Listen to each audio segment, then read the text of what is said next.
Hello everyone, my name is Ebenezer Nyadjro. I'm a satellite and physical oceanographer with the US NOAA and Mississippi State University. I'm originally from Ghana and I got my bachelor's degree in marine science and fisheries from the University of Ghana. Then I went to University of North Carolina, Wilmington to get my master's and then University of South Carolina for my PhD. My research interest is quite broad, and that is doing more interrelated studies using different tools, not just satellite data, but also numerical models and in situ measurements. So my interests have been in microplastic, which is something new I started doing beginning of this year, and in my PhD, and then afterwards I've been looking at ocean currents, ocean salinity and freshwater dynamics, as well as biophysical interactions. The tools I use are quite varied. I use satellite observations such as sea surface temperature, sea surface height, salinity, and ocean color. In situ measurements that I use comes from ships observations, from buoys and then drifters. And then I use outputs from numerical models as well, such as from the HICOM model, SODA model, and then the European Center for Medium Weather Forecasting output. With microplastic, this is something new that I started doing when I moved to my current job. And it is microplastics are basically plastics that are less than 5 millimeters. And they can get usually from macroplastics, such as the water bottles that we drink from. And they break down and integrate and cause a lot of harm.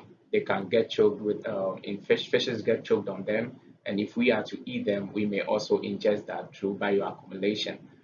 The problem is we're interested in knowing a lot about these to see the harm that they cause, but we don't have that much data to look at this.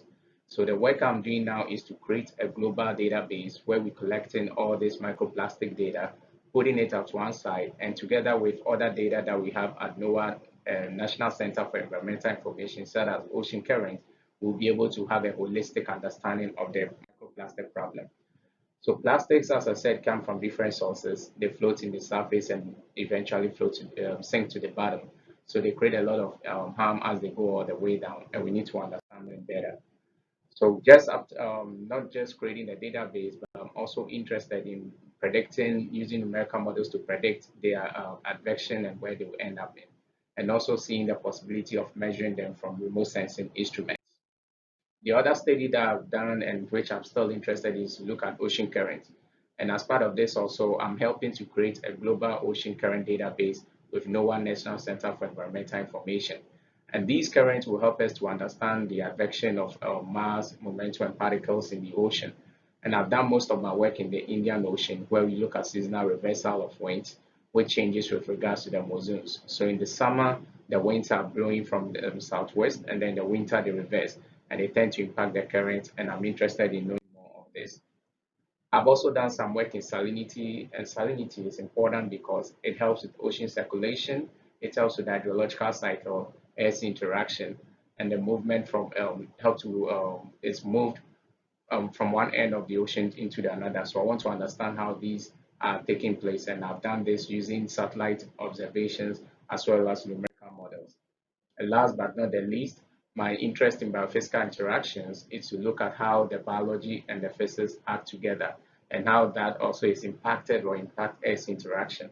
So, for example, in this study that I did, I look at upwelling in the Gulf of Guinea, where we see the seasonal changes of sea surface temperature. So, in June and up to the end of September, we see strong upwelling, where the warm waters are moved away from the coast and they are replaced by the cold waters from the bottom. And those waters are very rich in nutrients and they help to increase productivity. So around this time, you will notice that along the coast of Ghana, it's quite cooler than usually it is. And also is the time that you get to get a lot of fishes. So essentially, this is what I've been doing research-wise. And if you're interested in any of these work, please get in touch and we can talk some more. Thank you for your attention.